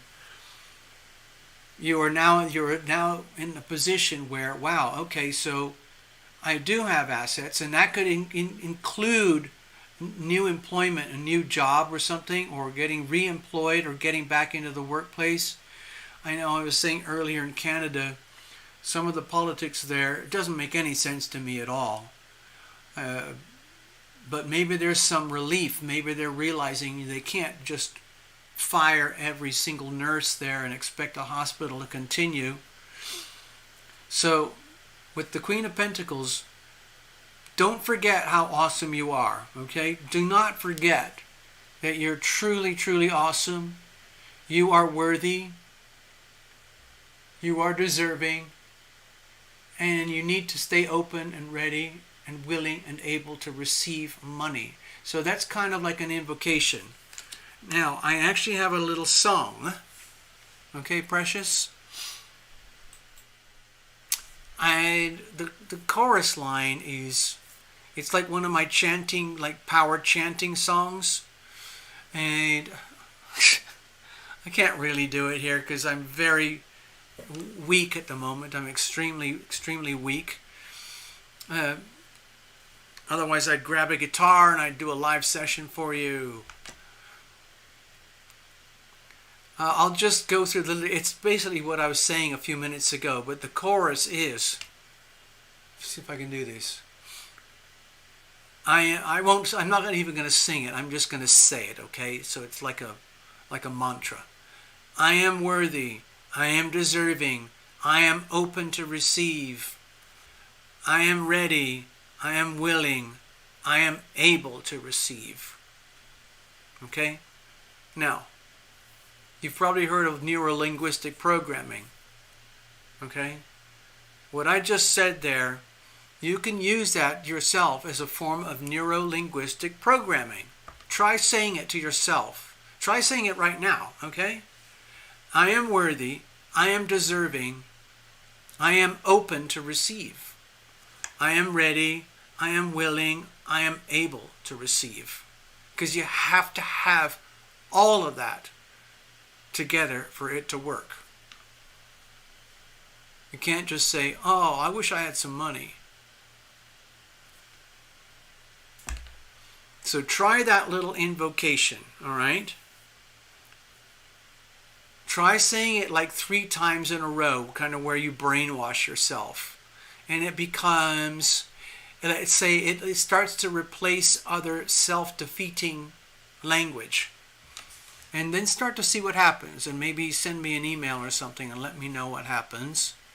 Number 2 with the Queen of Pentacles there is please don't forget how awesome and talented and valuable you are. And then the real question is going forward, how are we going to optimize on this? How are we going to capitalize on this? How are you going to very judiciously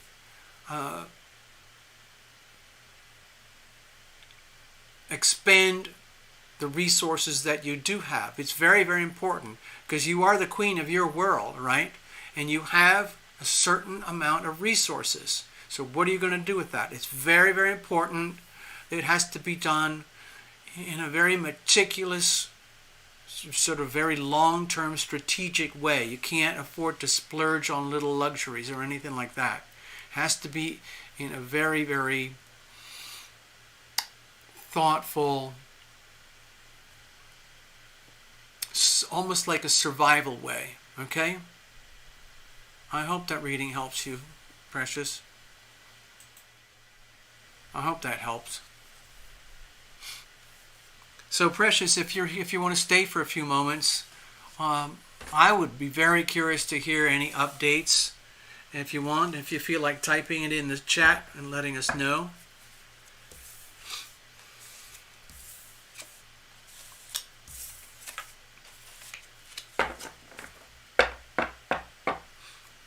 All right, I have to get some more water, folks. I'm sorry, I'm starting to... let's have a look here. I need to get some water. So give me a second. And I can be right back.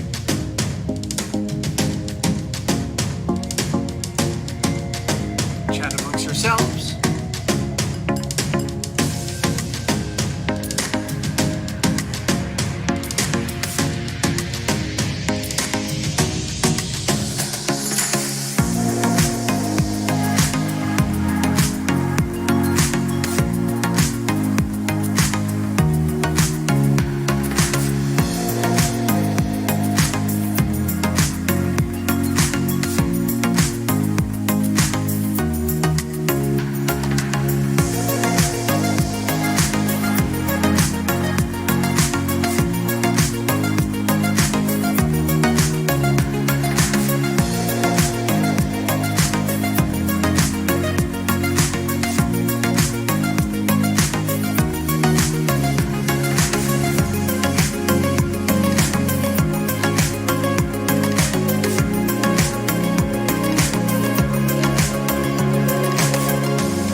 Sorry, it took me that long to get a glass. Where's my glass? I just had it.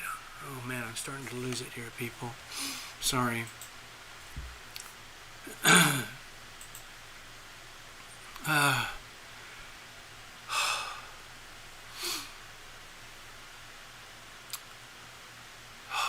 gosh.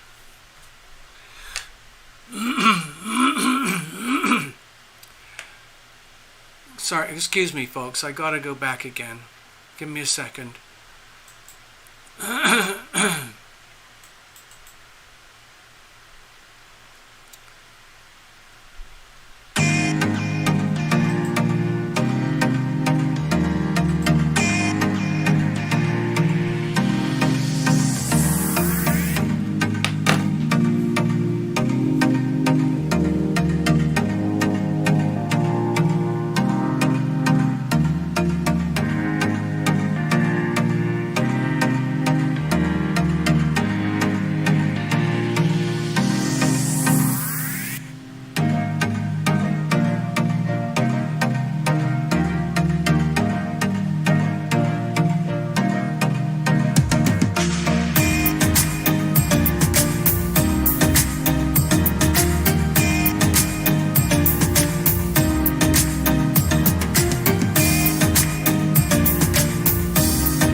I can't do this anymore tonight. I'm sorry.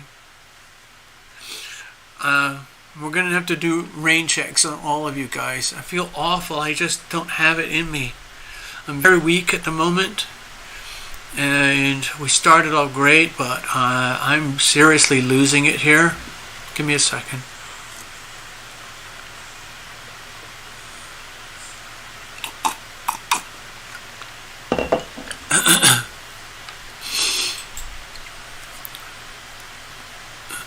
The chat doesn't seem to be working anyway.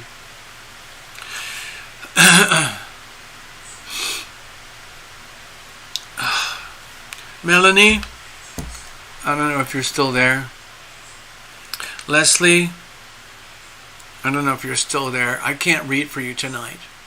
But I've accepted your money. You put money in the pot, so I'm going to get you your readings. So, here's what we could do. Okay?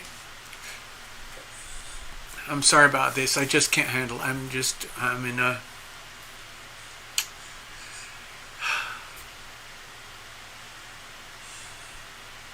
I feel like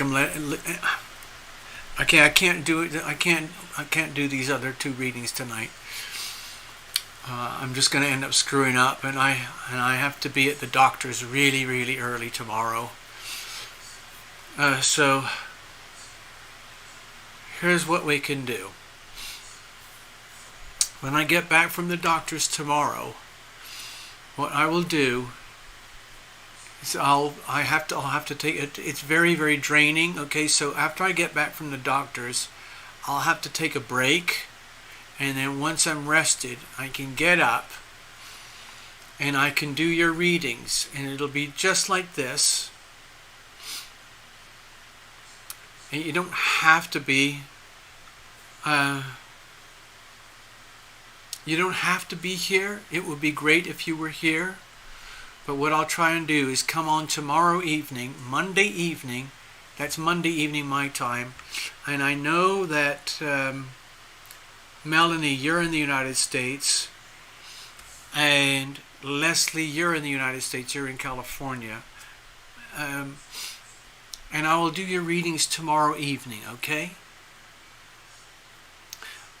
I will let's just do it. Let's just schedule it for 5 p.m. Pacific time, okay? I don't know what that is for you. I think for Leslie that's the same for you, but I can't remember your time zone, Melanie. I'm not in a fit state to do any more tonight, okay? Hello, Melanie. I'm saying I can't do the readings tonight. So I'm going to wrap out of here really quick, really quick, because I'm kind of... I need to get out of here. Sorry about all this. It just came on me kind of all suddenly. And we'll be back again. It's not the end of the world. It's just that tonight it turned out to be a busy night, and you caught me off guard. I love you guys. You're like family to me, all of you. You've been so supportive over the years. The new people as well. Thanks, Stephen and everybody. And you will get your readings, okay? But I can't do it tonight, all right? So I'm going to duck out. I hate doing that. Remember when we used to do like 4-hour shows? Sorry, it's not going to happen. Okay. So,